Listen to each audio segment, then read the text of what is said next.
today and in the next 5 weeks, we are going to base our learning on the Mahanama Sutta.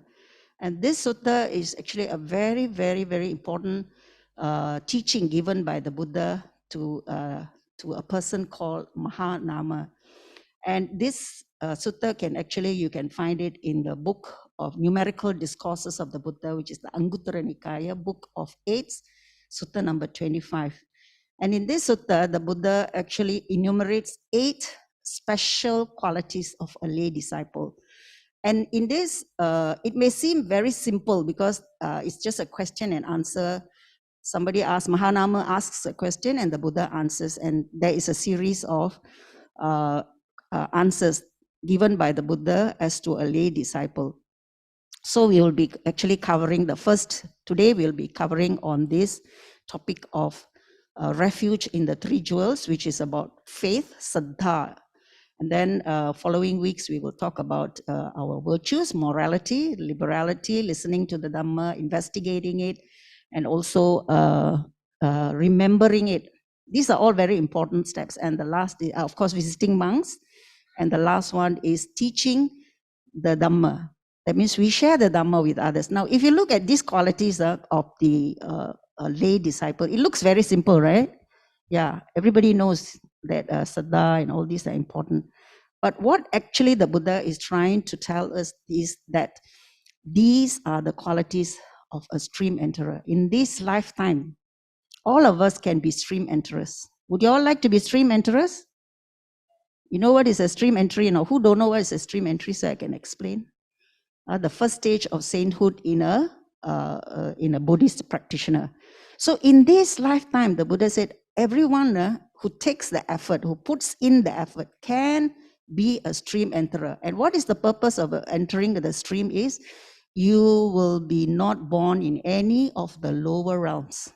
You will only be born in Sugati. Sugati means the good realms, above the human realm. That means in all the heavenly realms and in the human realm. No more animal realm, no more spirit realm, no more Peta, no more hell realms, only in the Sugati. And the Buddha also assures that once you're a stream enterer, only 8 more lives. In all this life that we have been living, the countless and numerous lives we have lived, the Buddha said it is so many. And now the Buddha said, once you become a stream enterer, how many more lives? 7 more lives. You only have 7 more lives. It's like a big ocean, a deep ocean, now become like a small river. It's like a river. You just have to cross a river. And once you're already in the stream, you enter a stream. Do you see a river flowing? It just flows down, right? It's like that. Once you enter the stream, very little obstruction already. It will just flow on to the liberation. You will just go towards liberation. There's nothing to block you. It will just flow. So this sutta is a very important sutta for our learning. It may look very simple, but it is a very, very important sutta. So today we will learn and we will discuss about this first very, very special quality as Dhamma practitioners, as Dhamma learners. This is the first, in fact, we will encounter in the learning of the Buddha Dhamma, and that is Saddha. Saddha means, in Pali, it's a Pali word, Saddha. And when it is translated, as you know, English language cannot fully and in depth interpret this or translate this word Saddha into just one word. Saddha means a lot in the Pali language, but in English you got to say many things in order to describe this word. So many people say it is faith. Faith we all can understand, right? So for this teaching today, I will use the word faith because I think that's a word we are all very familiar with. We know what is faith. But many people, especially Westerners, they don't like this word faith because faith is actually associated with a lot of belief. So they like to use the word confidence, or they like to use the word conviction. Yeah. So this is the learning that we are going to take. And the Buddha said the first is taking refuge in the Buddha, Dhamma, and Sangha. Just now we recited the qualities of the Buddha, qualities of the Dhamma, and qualities of the Sangha. we also kneeled and we paid respect to our most beloved teacher, the Buddha. Before we actually continue, I would also like to now invite Sister Eng Hoon. Today we are going to do something different. Sister Eng Hoon is going to share with us a Dhammapada story. Yeah, she's going to share with us a Dhammapada story, and this is the story of Aggidatta. So, shall we invite Sister Eng Hoon with a resounding clap? Yeah, don't be lazy. Let's clap. Yeah.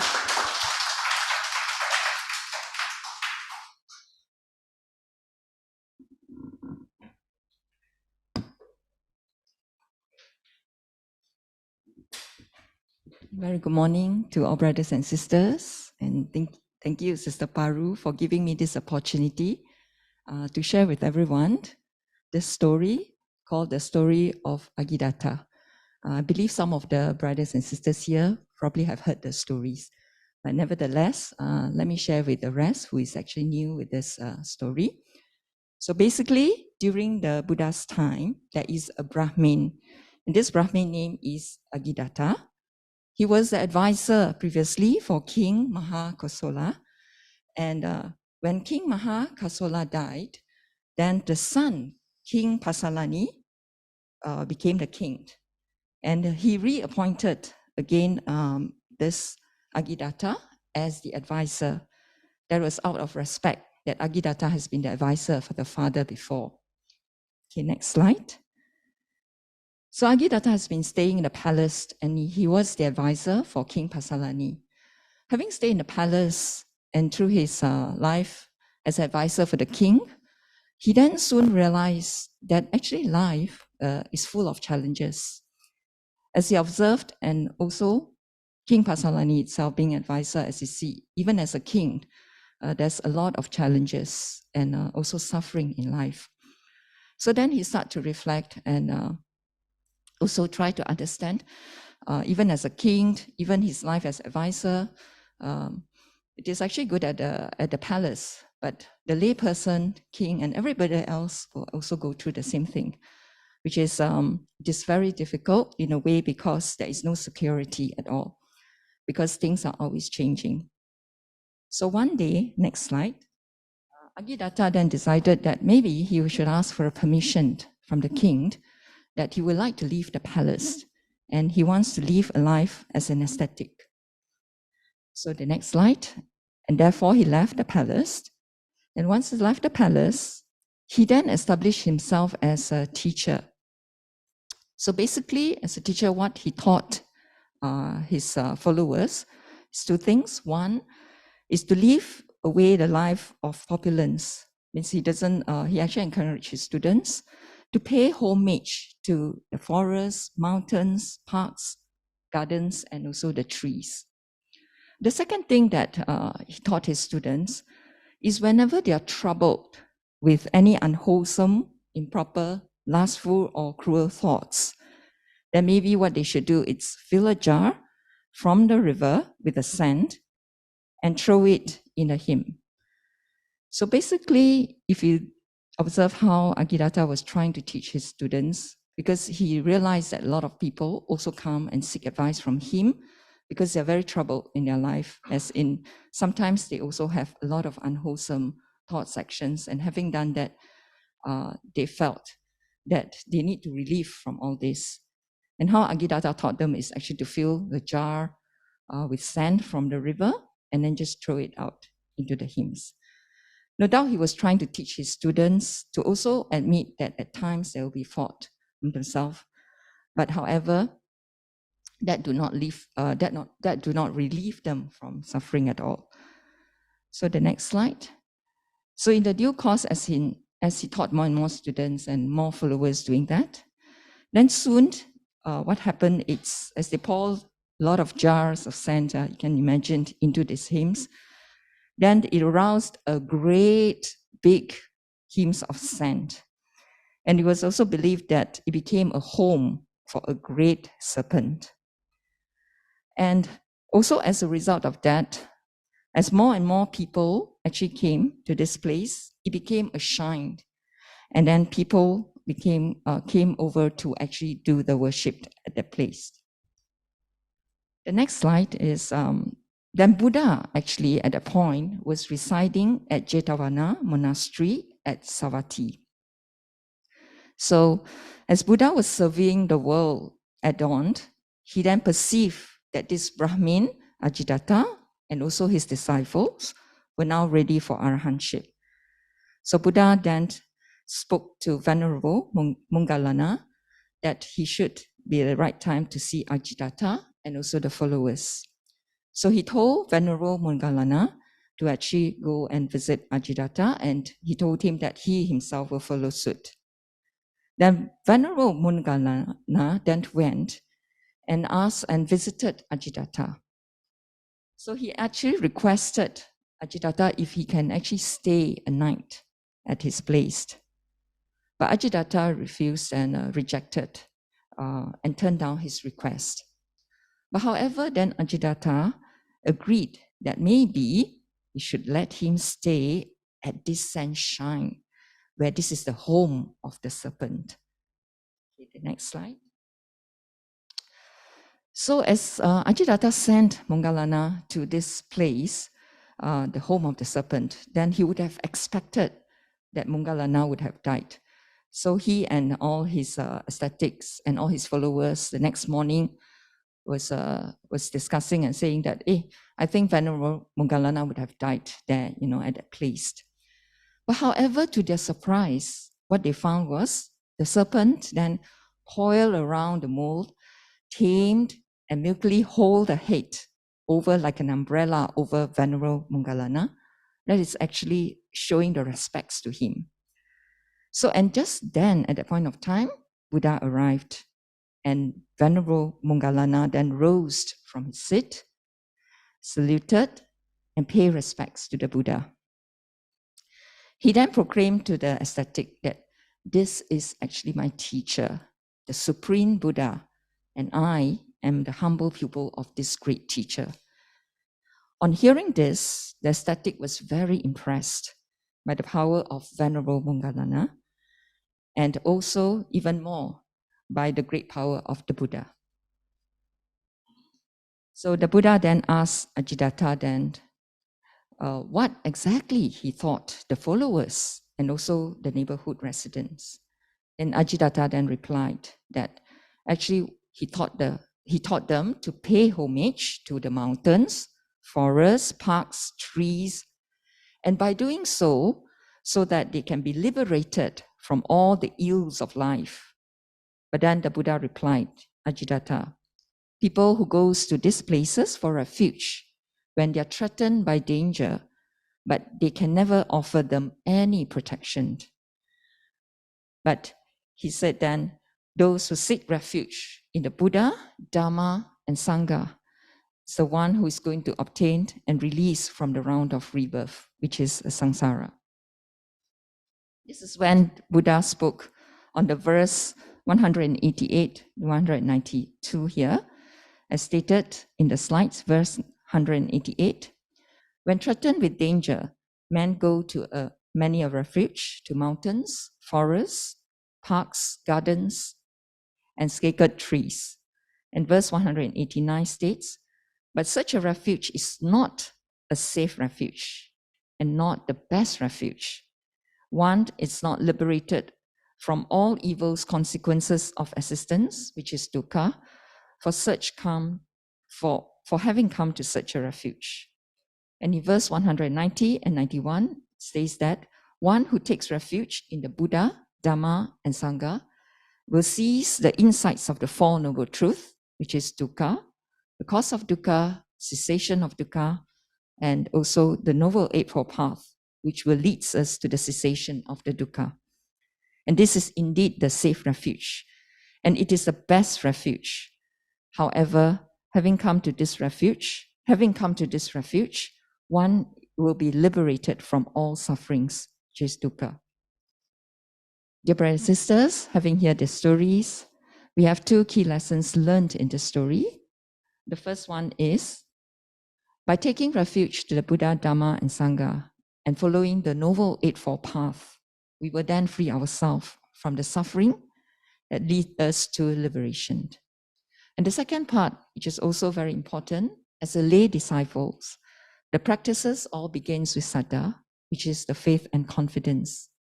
Living in a moral life, being generous, liberal in giving, listening, remembering, and investigating the Dhamma, and also at the same time visiting and supporting the ordained Sangha that also inspire others to also do the same. That's all for my sharing today. Thank you, brothers and sisters, for listening. Thank you, Sister Paru. Shall we say a big sadhu again? Sadhu, sadhu, sadhu. So thank you, Sister Eng Hoon, for sharing with us on this story of Aggidatta from the Dhammapada verse. So it's a story which is very well lays out. The Buddha actually shared after the meeting with the ascetics, he shared on the Four Noble Truths, and that's where they overcame their ignorance in terms of the teachings that the Aggidatta has been giving his followers. So today we come back to this story of Mahanama Sutta. So in this sutta, I will just give you a brief background of Mahanama Sutta. So in this sutta, there was this householder by the name of Mahanama, and he was a relative of the Buddha. Okay, he was also a Sakyan, and at that time, the Buddha was residing at Kapilavatthu, his hometown, where the Buddha was born, and Mahanama was his relative. So he was an elder, and he often used to go to see the Buddha to get some advice and also wise counsel. So there are many, many suttas, if you read in the scriptures, related to Mahanama. So you can see many Mahanama Sutta, but different times, different questions asked by Mahanama. And because Mahanama asked those questions, today we are actually able to learn from this personality, lay person called Mahanama. So after he met the Buddha, he paid respects to the Buddha, and then he sat down reverentially, and then he asked Bante, he said, how is one a lay follower? You see the word he used or not? Did you realize the word he used? What did he say? What did Mahanama use? He asked, how is one a lay follower? He didn't ask, what is a lay follower? It's different, no? I will explain later, yeah? And so the Buddha said, well, Mahanama, one who has gone to the Buddha for refuge, gone to the Dhamma for refuge, and one who goes to the Sangha for refuge, they are a lay follower. That one is a lay follower. So why did Mahanama actually use the word, how is one a lay follower? You see this? How is one a lay follower? Now, must understand the context of why he asked this question. Is during that time, the time of the Buddha, there were many other teachers. The Buddha is not the only teacher that was going around and teaching. So, and you must remember, in those days, it's a very simple society, no internet. No WhatsApp, no TikTok, no Instagram, nothing of that sort. So people are very simple. So they have only, their form of entertainment. Actually, those days, if you go to India, even until today, they have this practice of debating. That's why Indians are very good debaters. Correct or not? They like to debate, because from those days, they will have this kind of debate. People will come, and then it's not quarrel, but they will like to discuss certain things. So even you see, the Devas also like to debate. The Buddha said they also ask certain questions. So since there were many teachers, like for example, there was this teacher called Makkali Goshala, there was Purana Kasyapa, and then there was Nigantanataputta, and many other teachers were going around, and they were also sharing their teaching with these lay people. Now, since there were so many teachers, they also have their followers, right? So there are many followers, like people come to Nalanda, people go to Babs, people go to Buddhist Gem Fellowship, different groups of people. But these people, sometimes they did not just stick with one teacher.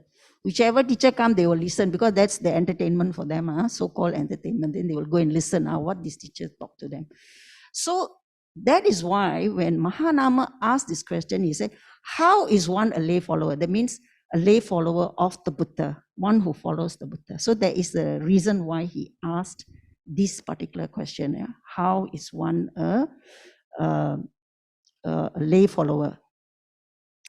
So, many people, those who do not know Buddhist teachings or Buddhism, who are not familiar with the Buddha's teachings, they always, they might get the impression that Buddhism is, how to say, a lot of rites and rituals, right?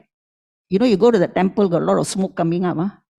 One day I went to this temple in somewhere near Sakya, full of smoke, it's like choking inside there, because many people, they are offering a lot of chopsticks, and that is their way of faith to go. And also images, Buddhist, we have images, and also trees, like the tree of enlightenment. So many people, in fact, they say Buddhists are idol worshippers, right? You have heard this statement, people say, oh, they are idol worshippers. They thought we pray to the Buddha. So one day I was teaching a group of young students, they are, I think, about 10 to 12. So we were on level 3. So I asked them, okay, students, I said, where is the Buddha? Can you tell me where's the Buddha? And they thought for a while. Then I said, where's the Buddha? They said, down there. I said, down there? Where is down there? Then they said, down there, teacher, ground floor. I said, ground floor? Really? There's a Buddha there? Then I knew what they meant, because there's a Buddha image when you come, there's a shrine hall, right? So there's a Buddha image there. So the ground floor there, the white color one, okay? So people thought that image is the Buddha. Then I have to explain to the students. It's just like this, all these pictures here, you see, right? These are all pictures of our great monastic order, yeah? But is that them? No, right? It's just a depiction or a picture of them, that this is, Venerable, the great Dalai Lama, Venerable Maha Sayadaw, late chief. So these are just images and pictures of them. So, but people who do not know thought that we are actually worshipping them or praying to them or asking them for something. And you can even see that the masses during Buddha Day, Buddha Day, temples of overflowing, right? Monasteries, even centers like Nalanda, full of people, right? You never see them. Today, you see how many here? Can count with the fingertips, yeah? But during Buddha Day, what happens? So many. So what did she show? They have faith, right? They have faith, right? That's why they come. And there's a lot of devotion. They're very devotion. They come there, they pay homage to the Buddha, they bow, they bring flowers, they bring offerings. Some of them do blood donation. And then some even do food offerings, because there's food offering to the masses. So they do a lot of these kind of things, devotees. So it shows that they do have faith, but the faith is a different kind of faith. Yeah. So one day I was at not this Nalanda, I was in another Buddhist center, and I was actually on the eve of Buddha Day. So I was helping to set the tables and also doing some work outside. There was a tent, and I was in the tent doing some work. And as I was doing, then I noticed this man coming towards our center. Then I greeted him and I asked him, good evening, and would you like to go in and pay homage, pay respect to the Buddha, because we haven't really started our program for the day yet, yeah? So he said, actually I I want to bathe the Buddha. I say, bathe the Buddha, the baby Buddha. I say, where's the baby Buddha? He asked me, where's the baby Buddha? I say, baby Buddha? Oh, then I realized that, they have this baby Buddha bathing ceremony. Do you all know? Yeah, I also did that those days when I was also no faith. I just believe, we go to the temple with our children. Let's go to a temple and then we will bathe. Then later only I realized there's no such thing as a baby Buddha, because the Buddha only attained enlightenment at age, what? 35. He was a young man like this. Then only the Buddha gained enlightenment. So this baby Buddha is actually, at first I did not understand what this was. Then I realized actually it is a way to get people to come to the temple, because by this, that man came to that center is because he thought there is a baby Buddha to bathe. Imagine if don't have that. You know what he did? Before I can say anything, he made U-turn and he went off already. He didn't even step into the center. So it can show that these kind of things actually draw people to the Buddhist centers, and they do benefit from these kind of things. So we cannot totally say these are not good things, but it's like that. We all start with that. Did we all start with this? Yeah, right? Not many of us actually have this true understanding of what the Buddha's teaching is, right? Right? Correct? Sure not? Yeah. We all just go there and pray, bow, and then hoping, pray some more, please help me, I have problem, let me get a good job, may I find a good husband, may my husband be good to me, may my wife take care of my children. We have this kind of worldly conversations with the Buddha image. So this Buddha is actually, the Buddha is our teacher, is regarded as our teacher, and the Buddha realized the truth for himself. First, he realized the truth through his own efforts, and then the Buddha taught this truth that he had discovered to the world. And this teaching is not not like a prophet where he have a revelation that he says, oh, you must follow this teaching, then only you will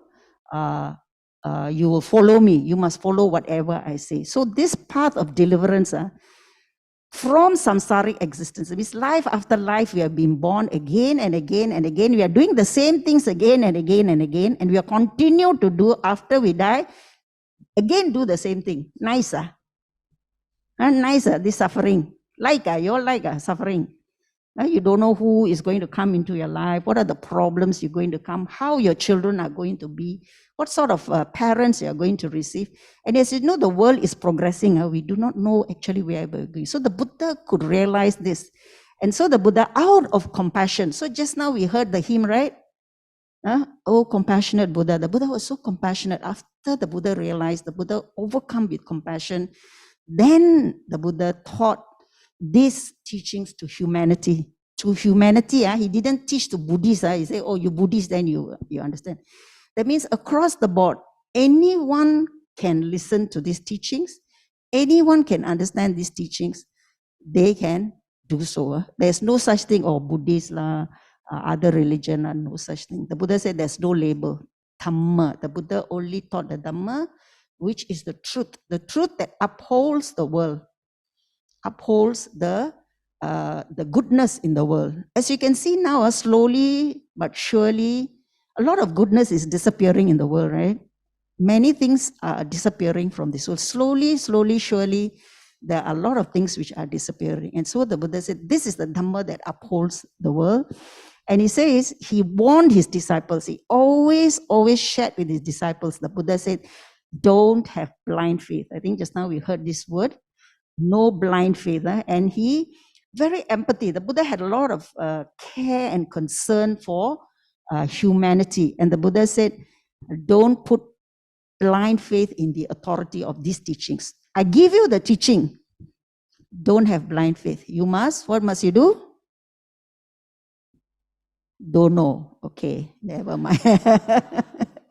So, there was a time when the Buddha arrived at a place called, to a group of people. There was a group of people who met with the Buddha, and this group of people actually were very confused because so many teachers came. I told you, Nataputta came, Makkali Koshala came. Many teachers come to these places, these remote areas, and then they will teach the Dhamma, and the people will listen, and then they get confused. They don't know which one, follow Livin or follow this brother, or follow this brother. So many teachers are giving. So they asked the Buddha, they said, then the Buddha said, I will give you a guideline and you just follow according to this guideline. It's a very simple guideline, you just follow. So the first thing the Buddha said is, do not go upon tradition. Even traditionally you have done this thing, you must not believe in it because you have to inquire, really, is this how you do? So last time when my mother asked me to go to the temple, the Hindu temple, so I asked why must go? Then I asked why the God all very sexy one. I will ask a lot of questions. And my mother said, you better you don't go, you stay at home. You better you stay at home. Because I will ask a lot of questions, no? Then I will say, why are they doing this? Why must they ring the bell? And many, many questions I will ask the Buddha. So the Buddha said, do not go upon tradition. Do not go because upon hearsay. Even when somebody tell you and you hear and it sounds, okay, hearsay, you don't follow and believe, the Buddha said. And even if it is written in the holy books. Today, you go to the library, there are a lot of our Tipitaka is there. You can read it. But the Buddha said, don't believe. The Buddha said, don't believe. Do you know the beliefs? The Buddha said, you must not believe. Why? Later I will explain. Yeah. And then the Buddha said, if it's a theory, somebody puts forward a theory, a view, also don't believe in it. Inference. Sometimes it infers. It looks, it looks proper. And then the Buddha said, even it's a preconceived notion. Sometimes we have a notion. It looks like that. Yeah, it is in line with our notions or reasoning. Even reasoning cannot be trusted. Our reasoning cannot be trusted. Like nowadays, when I tell my children certain things, they don't agree with me. Even though I think it is the correct thing. Have you all experienced this? Especially when it comes to our children. They say, why I must do like this one? My friends say can do like that one. Correct? So they have their reasoning. Even if it is reasonable to us, it's not reasonable to them. So you have to inquire, the Buddha said.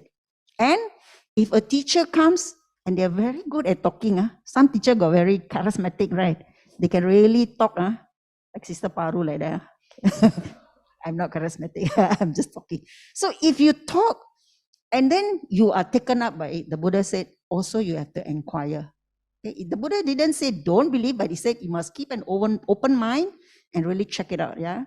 And then he also said, this is my teacher, I must believe what he say one. The teacher say like this means must be correct one. The Buddha said no. But the teacher said, the Buddha said, but when you know for yourself, by observation, you observe and then you experience it, and with right judgment, the Buddha said, such things are bad.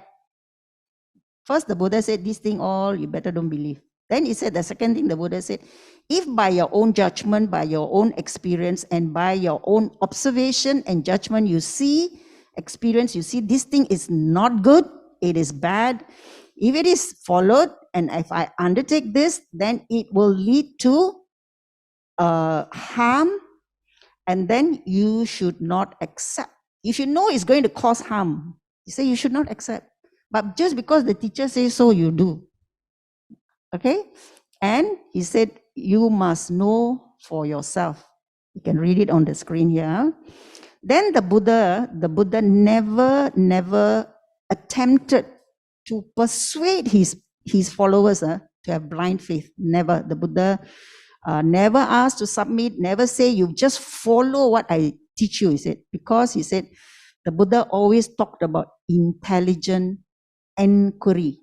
Intelligent. You must intelligently inquire what the Buddha has taught us. So the Buddha said, even if it is written, if it is talked about, please inquire.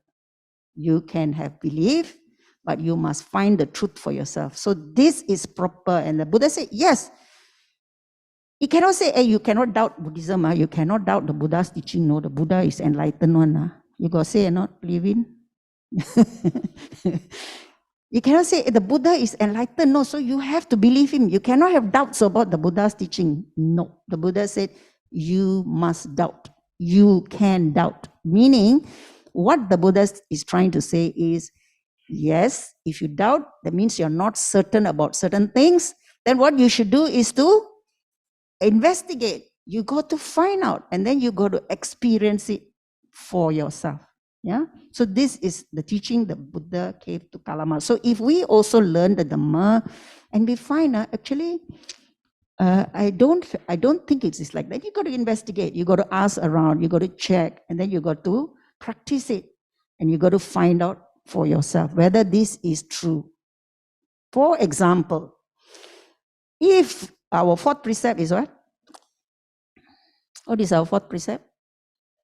Musawada, telling lies, right? Yeah. If you tell lies, what happened? difficult. Today you tell lie, you can get away with it. Huh? After what happens sometime? People don't believe us. People don't have a trust in us. And you will go to Sungai Buloh jail. Oh no, now it's not Sungai Buloh already. Now it's what? Kajang jail. You go to Kajang jail. So it is this kind of thing. First, you must listen and you must understand what the Buddha is teaching. So the Buddha said, it's not to say, I didn't say believe, but you have to actually investigate, the Buddha said. So the Buddha's teaching is all about what you call intelligent inquiry, not blind faith and believing in it. So broadly speaking, we have two kinds of it. Actually, there are many subsections of faith, but today I'm just going to share with you all broadly two kinds of faith. So the first one is the kind of faith that obstructs and does not allow for development of wisdom. Yeah, the first kind. It is completely and unquestionably, no questions asked. You cannot ask any questions. It has to be based on obedience and belief and no room for doubt. So this kind of faith is like that. This is the faith that totally obstructs wisdom. You cannot find out for yourself. You just believe on you. I tell you, A means A, B means B. You cannot say other things. So this is the first kind of faith. It's a very broad category. Then the second kind of faith, Saddha, is that which demands wisdom. That kind of faith actually, it not only say you must have wisdom, but actually demand. No, you have to have wisdom from personal investigation and knowing the truth for ourselves. We must know for ourselves the truth. And it because we have this this kind of faith which regards to wisdom, then it actually makes us curious, correct? It creates a kind of curiosity for us to actually find out more about this thing. And when we are curious, what happens to us? Then we start learning, right? Then only we start learning. It's not about believing, but now it's about learning. If we come to the Dhamma Center today, and then there is a talk on, let's say, on precepts, then you learn something about it. You only learn. The information is given to you. But what happens is you have to go back and you got to practice it. And then you realize, when I am very compassionate, when I talk very kindly to people, people are more, you can see you yourself getting happiness, right?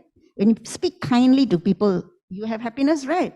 Imagine if people come and shout on you on the road, you stupid or what?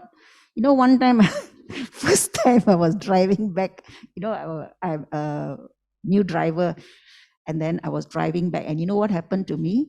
The car no petrol. I didn't know the car no petrol because I didn't know how to look at the petrol meter. And then the car is such an old car those days, very old. They don't have emergency. That light that blinks at both sides of the car. What do you call emergency lights? The car don't have, and I don't know where to press anything. So I sat there. And then one lady passed me by, and I created a huge jam at 5 o'clock. Imagine, everybody's going back. And my car right in the fast lane stopped already. So this lady came by and then she opened her window and she said, stupid, on the emergency light. Yeah, so emergency light. I don't know where is the emergency. I didn't even know there's an emergency because I was a new driver. And you know what happened actually? It's not the car didn't have petrol, I actually pumped petrol. But somebody stole the petrol, because those days, you can just open, don't have the, nowadays you cannot open, right? Last time you can just put a coin and then open the thing. And somebody had actually siphoned off all my petrol and I didn't know. And the car just stopped. So you can see that people just shouted at me and I got a lot of difficulty. And then I was so upset because of that. I was, so it's like, I'm like crazy already. How am I going to, okay? And then one taxi driver, he stopped behind me, he stopped. And then he very kindly helped me to move the car to the side of the road. And I very lega already. So you see, a kind act like that creates a lot of compassion. So when we experience it for ourselves, then we know, kindness actually gives you a lot of happiness. Yeah, one person actually was so kind.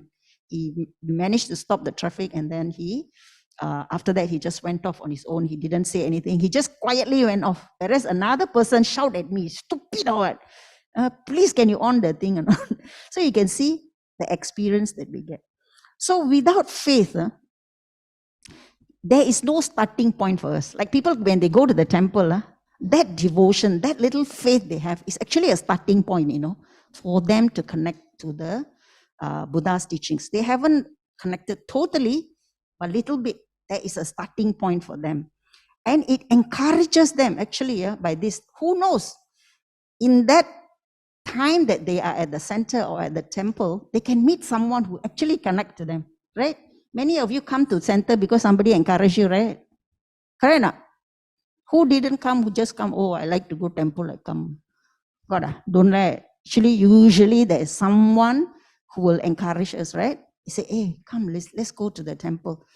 And how do you meet this person? It's because you come into contact with them, you see them, you talk to them, and then you connect to them. So, even having faith in monks, for example, when we see a monk, we like, right? When we see a monk, we are very happy, right? A monk or a nun, we see very happy.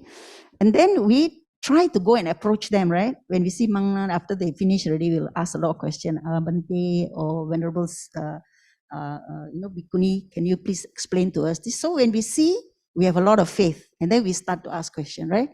Brother? So we have an understanding of the teachings. So this is the two type. One which totally does not, it obstructs wisdom. But the second one is where it demands wisdom. You have to actually investigate, yeah?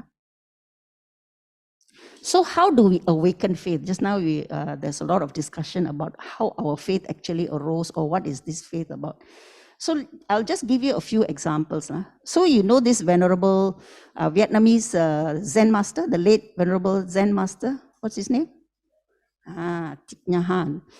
He, when he was a very young boy, he saw a picture of a monk in a magazine cover. He saw a picture of a monk, and when he saw the picture, there aroused in him a certain, a curiosity. He wanted to know actually what is this. What he never seen or heard about a monk, but when he saw the picture, then he got this curiosity to know more about this way of life. He said, God, this type of monk. So because of that, then he went to the temple, and because of the strong desire, then he himself became a monk at a very young age, and he's set up many, plum village centers all over the world. He's got thousands and thousands of followers because he started with what? Seeing a picture of a monk. So you see how the faith awakens just by seeing a picture. You got awakened or not? Oh, sadhu. Only Dalai Lama can recognize because he's so famous now. Then there was this, Venerable Sariputta. He is the one of the foremost disciples of the Buddha, right? How did he actually get connected to the Dhamma? One day when he was when he was a lay person, when Venerable Sariputta, when Sariputta was a lay person, he was walking in the town, and suddenly he saw this monk walking very serene, very calm, very peaceful, on arms round. He never looked around. He just carried his bowl. Then he went down and sit and eat his food very mindfully, not noisy, not with a group of people. Very, very calm, very serene. So when he saw this monk, his eyes see him. He has a joy in his heart. He said, "Oh, I must go and talk to this monk." So he went there and he asked, Bante, he said, "Who is your teacher? What is your name? And who is your teacher? What did the teacher teach you?" So he asked. And Venerable Asaji at that time, he was one of the 5 disciples of the Buddha. When the Buddha gained enlightenment and teach the first group of people, he was one of the 5. But he didn't attain any stage of enlightenment. And he was very new. So this is in the early stages of the Buddha's dispensation. So he asked Venerable Asaji. So Venerable Asaji said, "My name is Asaji." He said, and the Shakyamuni Buddha is my teacher. And he said, "So what does the Buddha teach?" He said, "The Buddha teaches that all things are impermanent. and all will finally extinguish, he said. So he was just by him saying, all things are impermanent and all things will be extinguished. That means everything is impermanent, everything will change, everything will one day disappear. He just heard this word. He was so overcome with faith. Then he said, I want to go and visit the Buddha. And not only he went to see the Buddha, he go and get his friend, Mangalana, his good friend. No? So Sariputta and Mangalana were actually very intelligent people. They were already well schooled. They actually gone to a very so-called, now we call very prestigious school, under very prestigious teachers. They already know. They are looking for something. And when he saw Asaji, he told Venerable Mangalana, I think we have found the answer to what we're looking at. Let's go. So the both of them went to see Venerable, went to see the Buddha. So you see, again, seeing a monk can actually awaken the faith in us. So you can also, we can also reflect. Actually, what was it that awakened us? Do you remember what awakened you? Cannot remember, huh? I will tell you my story then. Okay, never mind. So again, there was another time when the Buddha asked Sariputta, he was giving a discourse, a teaching, no? So he asked Venerable Sariputta, he said, Sariputta, do you believe what I have been explaining to you? The Buddha asked Sariputta, do you believe what I've been explaining to you? Then Sariputta, or is it you are saying yes? Then Sariputta said, yes, Venerable, I understand, Bhante, I understand. Then he said, are you saying this out of respect to me as the teacher, as the Buddha? Are you saying this? He said, no, not that. He said, I really see it as you are explaining to him. That means he understands very clearly what the Buddha is teaching during the discourse. You see, so this is how faith is when you know for yourself. It is not that you, what do you call that, just believe in it. So there was another follower by the name of Upali. I think you have heard of this story. Upali was a millionaire at that time. So now we call billionaire. Now it's billion, no more millionaire. So he was a very rich man, and he was asked by his teacher, Nigantanataputta of the Jainism, founder of Jainism, to go and challenge the Buddha about a certain thing. But when this Upali went to see the Buddha, then the Buddha asked him and talked to him. Then the Buddha gave a discourse, asked him a question and explained. Then Upali was overcome with the teachings of the Buddha. He said, it's so, it is so relatable, so understandable. It is so the truth. Then he said, immediately, Venerable, he said, please accept me as your lay disciple. He wanted to take refuge in the Buddha, Dhamma, and Sangha. Then the Buddha said, wait. He said, you are somebody very well known in this community. You are well respected. You are a rich person. It is not, I think it's better you go back and investigate further what I have said before you come and become a lay follower. Then when Upali heard this, he lagi delighted. No, he said, he said, if any other teacher, they will now go around a procession around the city. They will carry me in a procession, and then they will proclaim to everybody, see this Upali, so and so rich man joined us already. They will go around in procession and beat the drums and announce to people. But here the Buddha is telling you better go and investigate. You don't come and believe what I have said. You better investigate. So his faith was like overflowing.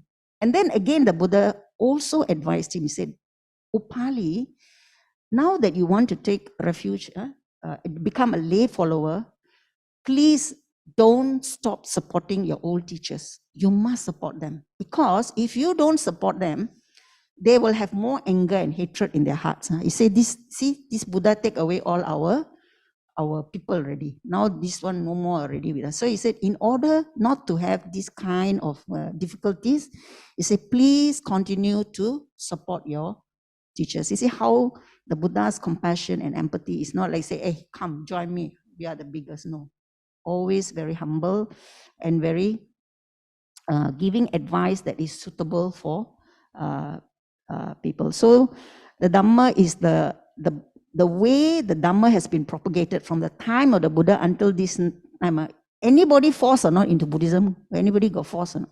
Anybody force you come here to learn the Dhamma? Got or not? Living, you got force anybody? You never force anyone, huh? Correct or not? And then some people come, they don't understand, they go off. We also don't find difficult. You know, many years ago in Afghanistan, you know, the Bamyan statues, world famous Bamyan statue, they discovered these statues in this cave are thousands of years old. Imagine in Malaysia, we got something, they will preserve it, right? In many countries, they will take effort to preserve. But you know what the Taliban did? What did they do? They put dynamite and they destroyed the whole. They say, cannot see this thing. This one all is haram already, cannot. And do you think the Buddhists go and take gun and start shooting at everybody and start rioting and start writing petition? God or not? No, the Buddhists said that one impermanent already, finished, gone already. One time it existed. It was there built by some people. Now something happened. There's a cause, there's a condition. That thing finished already, no more already. Never make any noise on. Then people all wondered, why these Buddhists all so stupid one? Never go and make a lot of noise. Because people understand that this is the nature of things.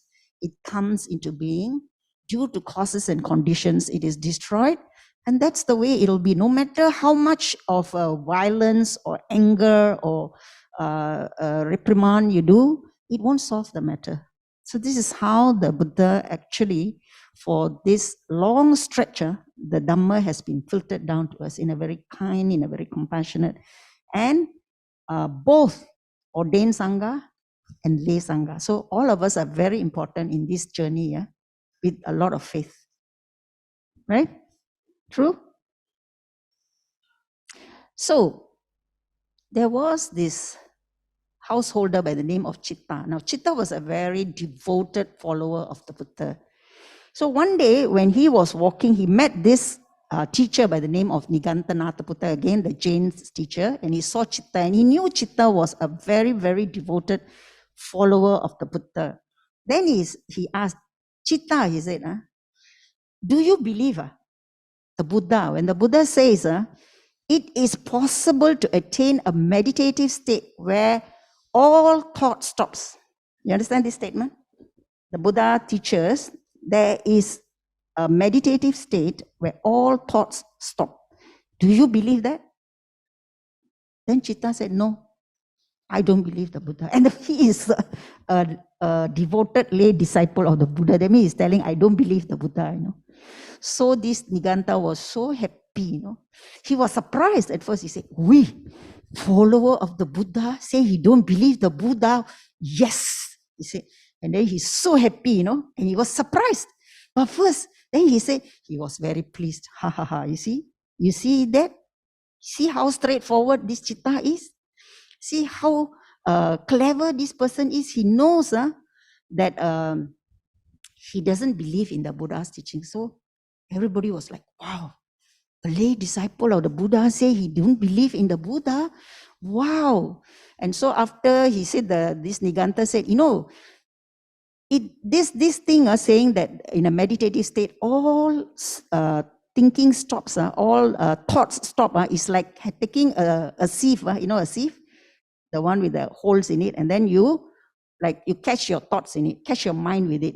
Or you say you put the hand in the Ganges river, then the river will stop flowing.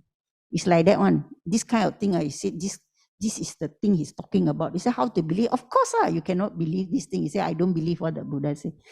Then after when he talk already, then Chitta very calm, very composed, very serenely, he asked, so sir, he said, I want to ask you something. Yes, he said, do you think, which is better, he asked, you know, which is better? Is it you think knowledge is better or belief is better? What do you think he answered? Yeah, he said, of course, knowledge, right? Knowledge means you know, right? If I say 1 + 1 is 2, that's knowledge, right? If I say 1 + 1 is 5, that is belief. You don't know, ma. So you believe lah. Correct? So he said, yes, of course, knowledge is better than belief.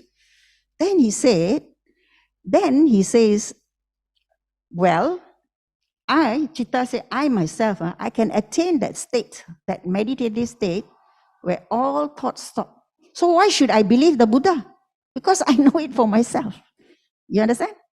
You see how Chitta very clever? He tricked the fellow, like kind of trick. He said, I know because I myself have experienced that kind of meditative state. I can go into a state where all thoughts actually stops.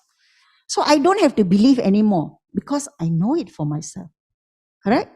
So this is what the Buddha's teaching. The faith is we have to know it for ourselves. Our faith is we have to do it, we have to experience it, and then only we know. Otherwise, it is just mere surface faith. So, and then what happened to Niganta? He was so angry. Now he turned around. He said, this fellow, you see, look at him. He is a useless fellow. He said, so deceitful, so cunning. Last time he praised already. Now he turned back and said, this one is so cunning, so deceitful. And he went on like that. So Chitta said, actually, if you say your first statement is say, do you believe? If that is true, your second cannot be right, right? Because you say knowledge is better. First you say belief, then now knowledge. If you say your second is correct, knowledge is better. Maybe your first statement is false. So, correct? So he proved a point and off he went. Chitta went off. So smart. So this is a learning for us in terms of our faith. That is, we have to know. So what does it mean to take a refuge? So this taking of refuge, just now we'd say, I go to the Buddha for refuge, I go to the Dhamma for refuge, I go to the Sangha, the second time, third time, not sure, must say 2-3 times, then only sure one. But what is this taking of refuge in the Buddha, Dhamma and Sangha? It is a very, very deep and a profound practice as Buddhists we undertake. Yes, in the Buddhist temple, we have to bow and we come up, because they got timing one, by this time we must finish. But at home when we do, we reflect. Like when I bow at home, I always reflect, the Buddha is the blessed one, is fully enlightened. I bow before this great master and teacher. May I always follow the teacher in all my future lives. Never should I be separated. I make that kind of bow and aspiration and bow slowly and get up slowly. And then again to the Dhamma and to the Sangha. So we have faith in the enlightenment. When we say, I take refuge in the Buddha, that means I have total faith in the enlightenment of the Buddha. I know the Buddha is enlightened. But when we start our practice, when we learn Dhamma, do you know the Buddha is enlightened? We don't even know who the Buddha is, right? Correct? When I went to the Vihara 20 years ago, and I became a Sunday school, I'm very ashamed to say that, but anyway, I share with all of you. Don't go and see other people.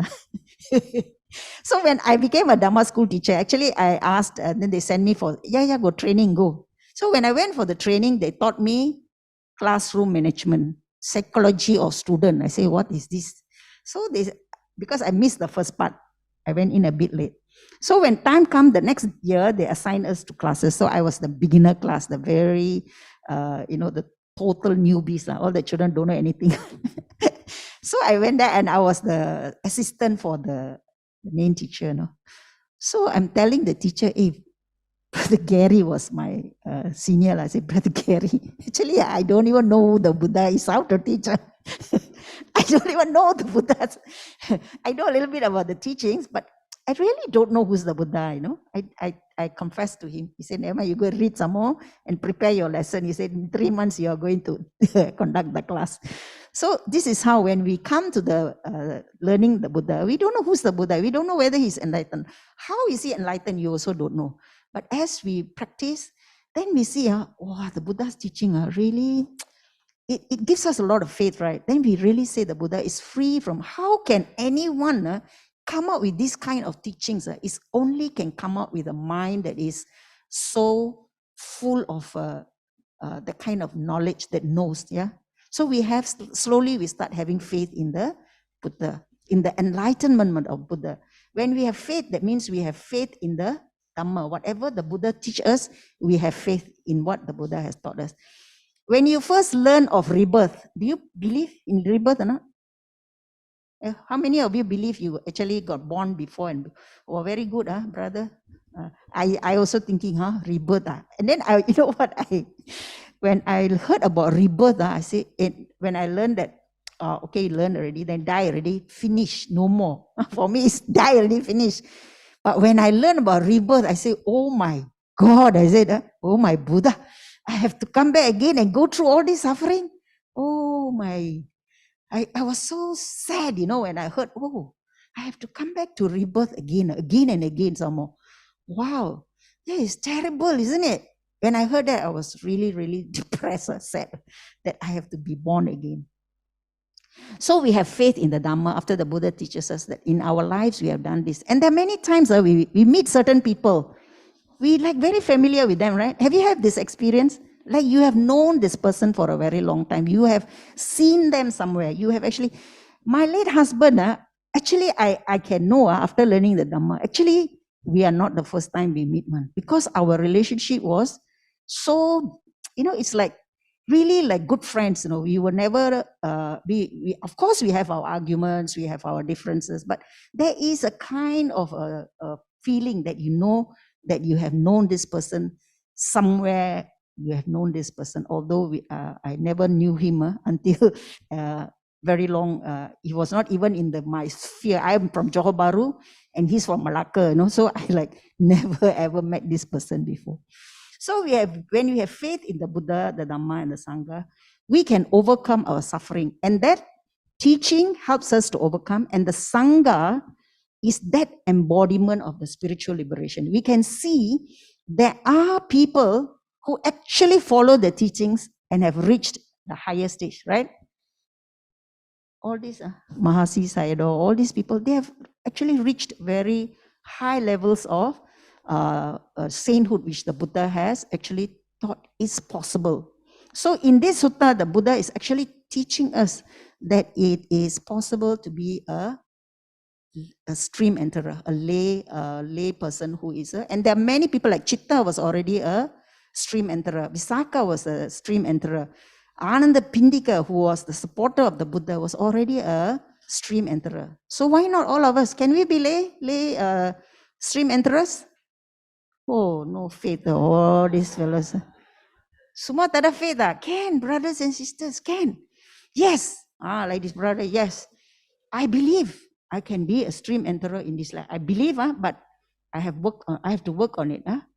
So it can be done. And then I'll give you a depiction of what is this refuge about. Imagine, like this picture, you're lost at sea. And then there is a storm. The waves are very big. There's lightning everywhere. You very happy, man? What a wonderful world. Are you going to sing like that? Oh Lord. Maha Karuniko Nato, please help me. We are looking for some kind of relief, right? So, and then suddenly you see this motorboat coming.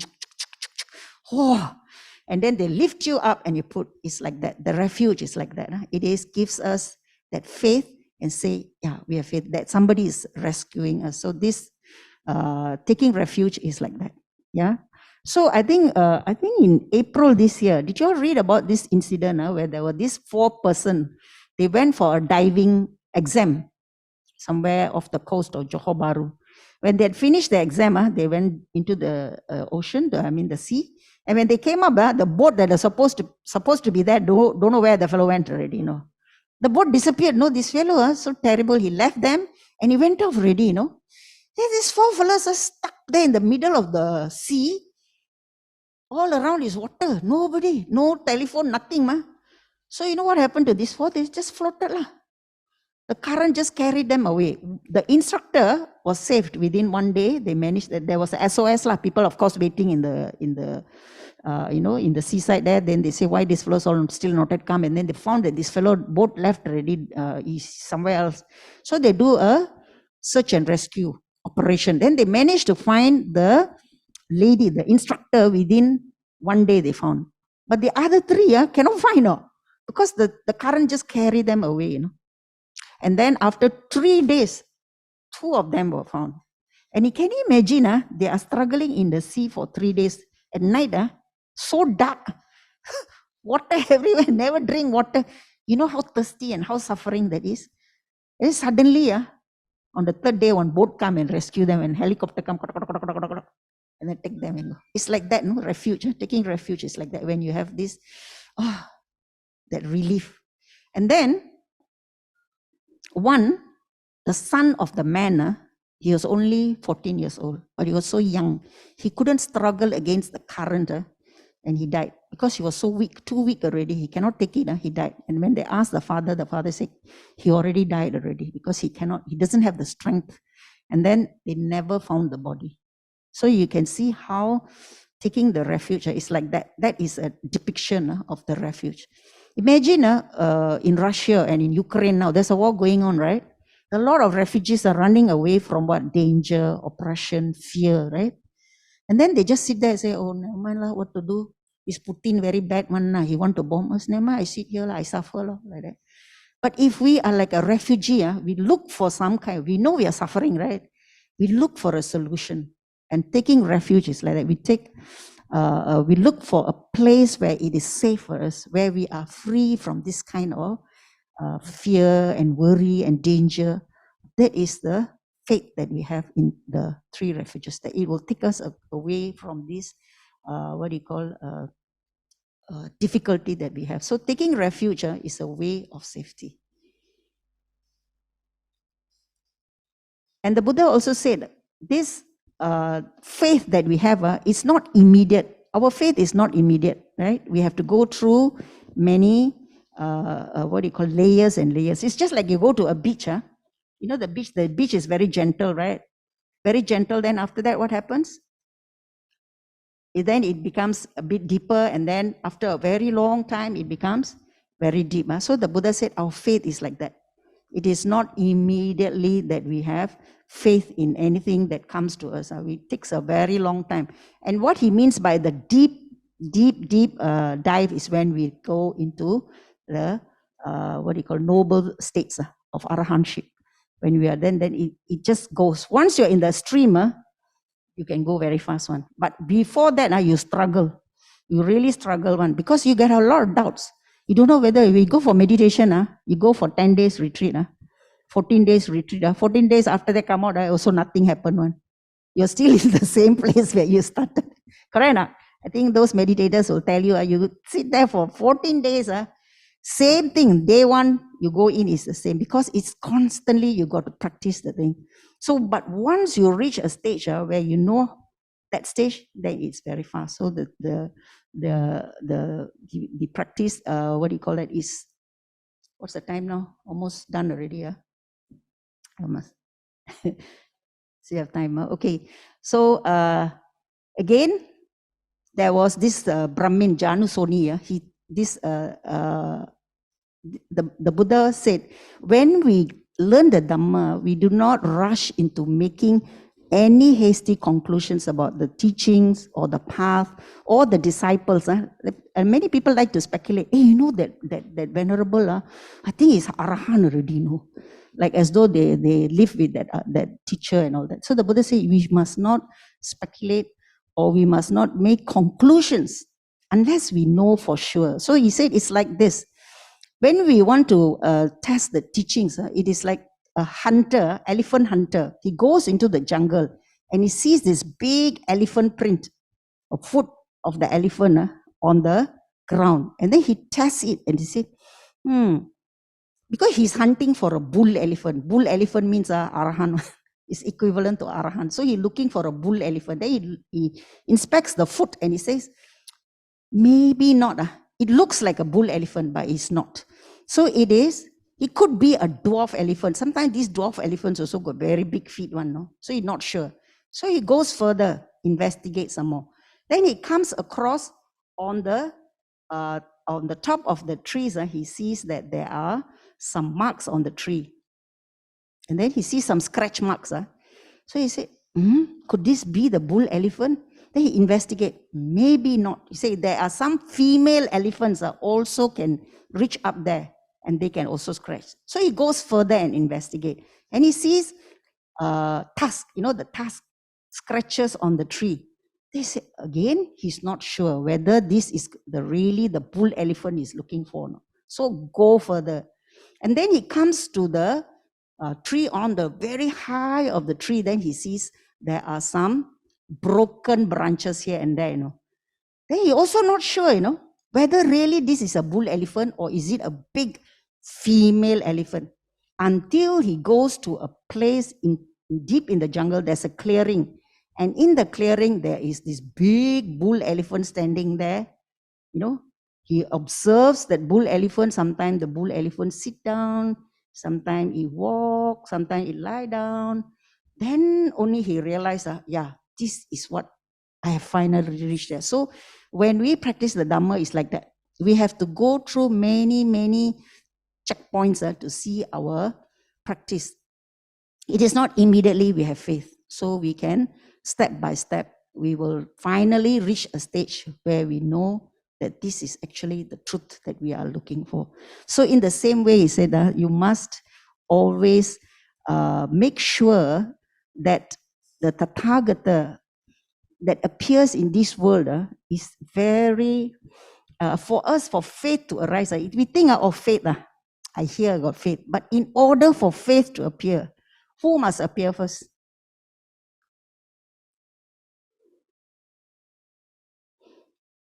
The Buddha must appear, right? If there's no Buddha, what faith we have? Then we have faith in the trees, in the shrines, in the pokok. Correct or not? So first, for our faith to appear, there must be a fully enlightened teacher appear in the world.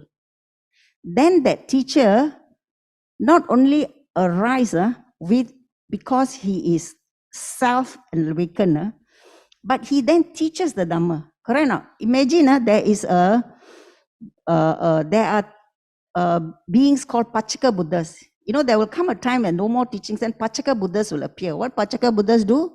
They enlighten by themselves, but they don't teach, because they don't have the ability to teach.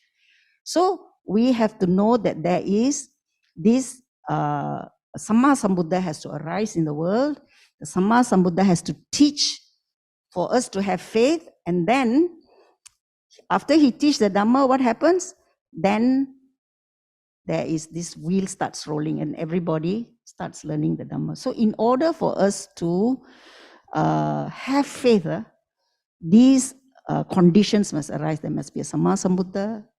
The Buddha must be fully enlightened, and then he teaches the Dhamma. And then there is a community that actually propagates the Dhamma. Until today, we have the Buddha is no more around, but we have what? What do we have?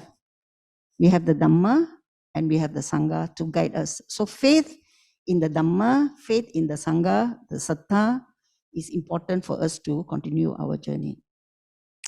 So it is like planting a seed. The Buddha said, when we have faith, it's like planting a seed.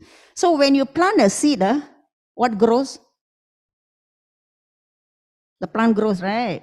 The plant grows upward, right? But actually, what is the most important part of that plant? The root, right? The root will grow very deep. It will grow very thick.